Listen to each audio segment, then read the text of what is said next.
बिस्मिल्लाहिर्रहमानिर्रहीम। Chapter number 3 organic chemistry. बहुत important topic है, how to find out structure and condense formula for alkanes. अगर आपको calculate करने नहीं आते तो आज की वीडियो आपके लिए। इसे बहुत गौर से देखना है आपने कि किस तरीके से structure and condense formula alkanes के लिए फाइंड आउट किया जाता है। तो सबसे पहले तो स्टूडेंट्स आपको पता होना चाहिए कि अल्केन्स क्या चीज़ होती है। अल्केन्स होते हैं सैचुरेटेड हाइड्रोकार्बन। ठीक है, अब ये जो सैचुरेटेड हाइड्रोकार्बन्स होते हैं, इसका मतलब क्या होता है कि इसमें कार्बन और कार्बन के बीच में सिंगल बॉन्ड मौजूद होगा। ठीक है, कार्बन और कार्बन के बीच में सिंगल बॉन्ड मौजूद होगा। इन जर्नल में आपको बता दूं कि कार्बन जो है वो टेट्रावैलेंट होता है, इसकी वैलेंसी 4 होती है, यानी कि अगर किसी कार्बन को दूसरे कार्बन के साथ अटैच होना होता है तो इसके पास 4 वैलेंसीज मौजूद होती है, 4 साइड्स मौजूद होती हैं जिसके साथ ये कार्बन या किसी दूसरे हाइड्रोजन एटम के साथ अटैच हो जाता है। अगर इनके बीच में कहीं पर भी डबल बॉन्ड मौजूद नहीं है तो इस तरह का हाइड्रोकार्बन कहलाएगा सैचुरेटेड हाइड्रोकार्बन, और इसको इन जनरल हम कहते हैं अल्केन्स। अल्केन्स का एक जर्नल फार्मूला होता है, इसको अभी आपने समझना है। यह है CnH2n+2।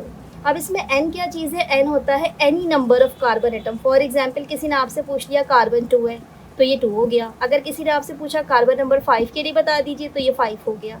ठीक है, यानी जो भी नंबर आपसे पूछा जा रहा है ये n वो नंबर है। It means n is equals to number of carbon atoms. ठीक है, अच्छा, अब इसके साथ साथ जितने नंबर ऑफ कार्बन एटम्स होंगे इसको आप मल्टीप्लाई कर देंगे 2 से, और जो आंसर होगा उसमें ऐड कर देंगे 2। यानी फॉर एग्जांपल अगर मेरे पास 5 कार्बन एटम्स हैं तो अगर मुझे हाइड्रोजन इसके हिसाब से कैलकुलेट करनी है तो 5 multiply by 2 it means 10, and 10 + 2 means 12। इसका मतलब क्या हुआ कि जो जितने नंबर भी आपके पास कार्बन एटम के होंगे उसका डबल +2 आपको करना पड़ेगा। ठीक है, तो अब अगर आपको मालूम नहीं है कि कार्बन किस तरीके से इसमें कैलकुलेट किए जाते हैं तो उसके लिए एक छोटा सा चार्ट होता है। ठीक है, ये चार्ट है आपके पास पेज नंबर 43। इस वक्त मैं आपको समझा रही हूँ, लेकिन जैसे ही आपके पास टाइम हो आप इसको फ़ौरन याद कर लीजिएगा, क्योंकि आगे के जितने न्यूमेरिकल्स भी इससे रिलेटेड होते हैं अगर आपको नंबर ऑफ़ कार्बन एटम्स के नाम नहीं मालूम होंगे तो आप उसको सॉल्व नहीं कर सकेंगे। तो मैं आपको स्टार्ट कराती हूँ कि C1, इसका मतलब अगर किसी सिस्टम में सिर्फ एक कार्बन एटम मौजूद है तो इसको कहा जाता है कि ये है मीथेन। ठीक है, अच्छा, इसी तरीके से अगर किसी सिस्टम में 2 कार्बन एटम मौजूद हैं तो ये है ईथेन। अगर 3 कार्बन एटम मौजूद है तो ये है प्रोपेन। ठीक है, अगर इसमें 4 कार्बन एटम मौजूद है तो ये है ब्यूटेन। 5 मौजूद है तो ये है पेंटेन। ये इसका नाम है, यानी अगर कोई आपसे पूछे 5 कार्बन एटम वाला क्या कहलाएगा तो आपको फौरन बताना है अगर अल्केन है तो पेंटेन नाम है। ठीक है, अच्छा, C6 को ले लेते हैं हम। C6 है आपका हेक्सेन। C7 यानी कार्बन 7 अगर होंगे तो आप क्या कहेंगे? इसे आप कहेंगे हेप्टेन है ये। ठीक है, इसी तरीके से अगर 8 कार्बन है तो ये है ऑक्टेन।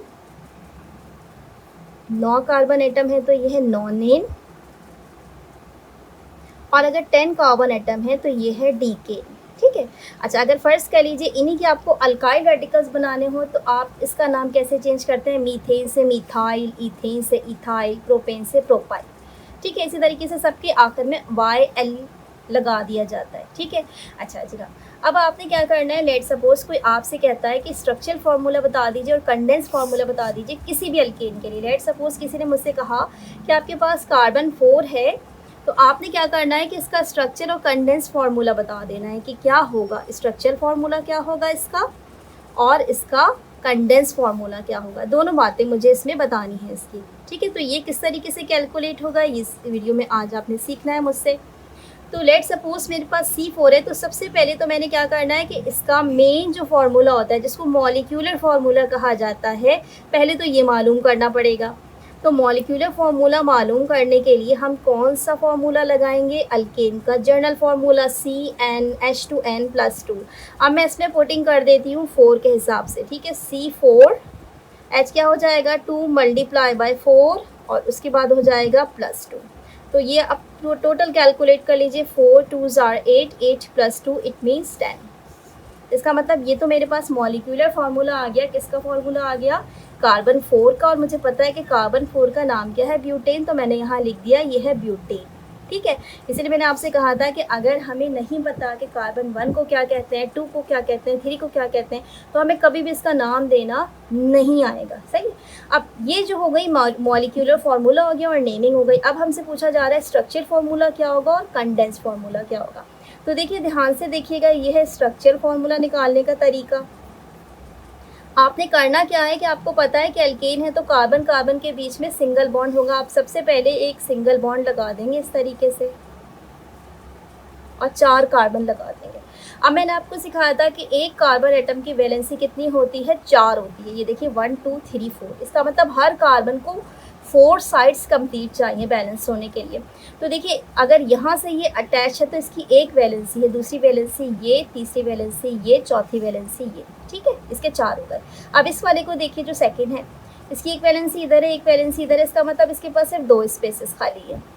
ठीक है, इसी तरीके से ये देखिए इसके पास यहाँ और यहाँ 2 वैलेंसीज मौजूद है, तो इसके पास यहाँ पे ये 2 स्पेसेस खाली हैं। ठीक है, और इसको देखिए इसके पास सिर्फ ये एक वैलेंसीज का मतलब यहाँ यहाँ यहाँ इसकी वैलेंसीज खाली है।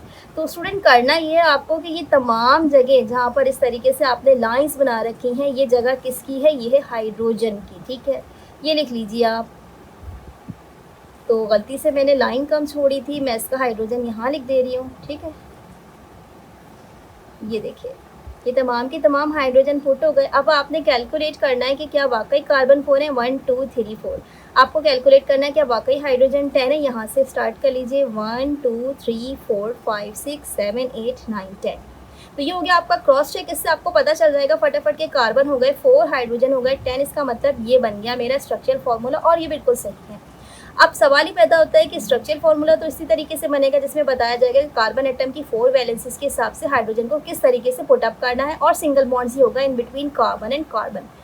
सेकंड जो आपसे क्वेश्चन में पूछा जा रहा होता है वो होता है कंडेंस फार्मूला। तो कंडेंस फार्मूला निकालने का क्या तरीकेकार होता है, इसको भी समझ लीजिए। अब आप कंडेंस फार्मूला निकालने के लिए आपने क्या करना होता है कि आपको ये तमाम डॉट्स रिमूव करने होते हैं, और ये जो हाइड्रोजन है इस तरीके से लाइंस की शक्ल में नहीं होती, यानी आपको जर्नल बताना होता है कि किस तरीके से होगा। अब ये कैसे होगा, इसको देखिए। आपने सबसे पहले लग दिया कार्बन,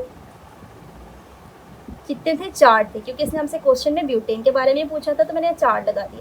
अब गौर से देखिए, आपको पता है कि हर कार्बन को दूसरे कार्बन के साथ एक कनेक्शन मिल जाता है, और बाकी कनेक्शंस किसके साथ होते हैं, उसके हाइड्रोजन एटम्स के साथ। तो यहाँ पर अगर एक कार्बन के साथ अटैच है, ठीक है, तो इसका मतलब इसके पास कितने हाइड्रोजन यहाँ होंगे, 3। अच्छा, यहाँ पर कितने होंगे इसके पास, एक कार्बन ये रहा, एक कार्बन ये रहा, तो कितने बचे, 2। मैंने इसके बीच में कोई डॉट कोई लाइन नहीं लगानी है, डायरेक्ट काम करना है। यहाँ पे देखिए इस कार्बन को देखिए, इसके साथ एक कार्बन इधर है, एक कार्बन इधर है, तो कितने हाइड्रोजन इसको मजीद चाहिए होंगे, सिर्फ 2। और यहाँ पर देखिए ये कार्बन है, इसका सिर्फ इस कार्बन के साथ एक कनेक्शन है, बाकी 3 स्पेसेस खाली हैं, तो यहाँ पर हम लगाएंगे 3।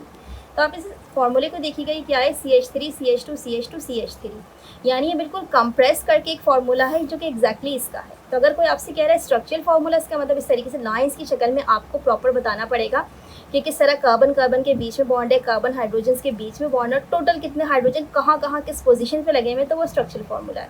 और अगर आप डायरेक्ट काम करके उसको बताते हैं कि देखिए ये जो स्ट्रक्चरल फार्मूला है इसको मैंने समराइज़ कर दिया, तो ये फार्मूला क्या हो गया, आपका कंडेंस फार्मूला हो गया। ठीक है, एक मैं आपको एग्जाम्पल और करके दिखाती हूँ। ठीक है, इसकी ये किसकी होगी, कार्बन 3 की, जो क्या रहता है आपका प्रोपेन।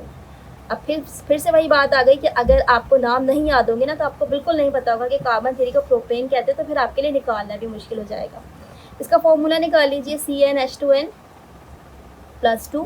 ठीक है, अब आपको पता है कि ये क्या है, C3 है, H देखिए 2 × 3 + 2। ध्यान में रखिएगा ये 2 इधर ऐड होगा, इसको इधर मत ऐड कर दीजिएगा वरना सत्यानाश हो जाएगा आपके फॉर्मूले का।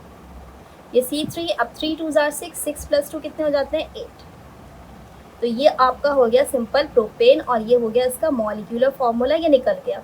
अब आपको क्या करना है, सबसे पहले इसका बनाना है आपने स्ट्रक्चरल फार्मूला। ठीक है, अच्छा जनाब, तो अब आप क्या करें, सबसे पहले कार्बन 3 लगा दीजिए और एक एक सिंगल बॉन्ड इनके बीच में लगा दीजिए। फिर बिल्कुल इसी तरीके से हाइड्रोजन, क्योंकि 4 वैलेंसीज आपको कार्बन एटम की बैलेंस करनी होती है, तो इसी हिसाब से आपने हाइड्रोजन लगाना। एक यहाँ से देखिए है सेट 1 2 3, ये टोटल 4 हो गए। ठीक है, यहाँ देखिए 1 and 2 3 4, यहाँ देखिए 1 है 2 3 4, हर जगह आप क्या लगा देंगे, हाइड्रोजन। ठीक है, अब जब जैसे ही आपने ये काम कर लिया, यानी ये स्ट्रक्चर बना लिया, अब आप क्रॉस चेक करेंगे, यानी फॉर्मूले में देखेंगे कार्बन 3 है, हाइड्रोजन 8 है, सिर्फ काउंट कर लीजिए 1 2 3, 3 कार्बन हो गए। हाइड्रोजन काउंट करना, एक तरफ से डॉट स्टार्ट कीजिए 1 2 3 4 5 6 7 8, क्रॉस चेक कंप्लीट हो गया, यानी स्ट्रक्चर फार्मूला आपको निकालना आ गया। अब इसी का कंडेंस फार्मूला है, इसे कैसे निकालेंगे आप, इसे देख लीजिए। आपने सबसे पहले कार्बन के 3 एटम थोड़े थोड़े से डिस्टेंस से रख दिए। अब आपको पता है कार्बन कार्बन के बीच में सिंगल है, तो हाइड्रोजन कितने लगेंगे, 3 ही लगेंगे, 3 यहाँ लगा दीजिए। ये कार्बन एक तरफ से यहाँ से बॉन्डेड है, एक तरफ से यहाँ से बॉन्डेड है, इसका मतलब 2 स्पेसेस खाली हैं इसकी, तो हाइड्रोजन यहाँ पे 2 लग जाएगा। और ये कार्बन सिर्फ एक तरफ से बॉन्ड है, बाकी 3 तरफ से खाली है, तो ये यहाँ पर इसके साथ 3 लग जाएगा।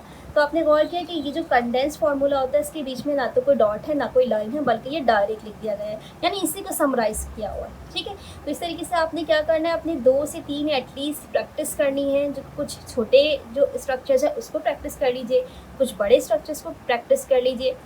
मैं आपको रिकमेंड करूँगी कम से कम C7 तक के आप जो है कर लीजिए, इससे आपकी बहुत अच्छी प्रैक्टिस हो जाएगी। ठीक है, मज़ीद आपने क्या करना है, पेज नंबर 43 को थोड़ा सा वॉच करना है, ताकि ये जो तमाम के तमाम नाम हैं ये याद करने में आपको आसानी हो, इसकी प्रैक्टिस कीजिए। अल्कीन्स निकालने आ जाएंगे, तो इसी तरीके से अल्कीन्स और अल्काइंस में निकालने आ जाएंगे आपको। ठीक है, उम्मीद है कि ये वीडियो आपके लिए हेल्पफुल साबित हुई होगी। अपनी दुआ में मुझे याद रखिएगा। टेक केयर, अल्लाह हाफ़िज़।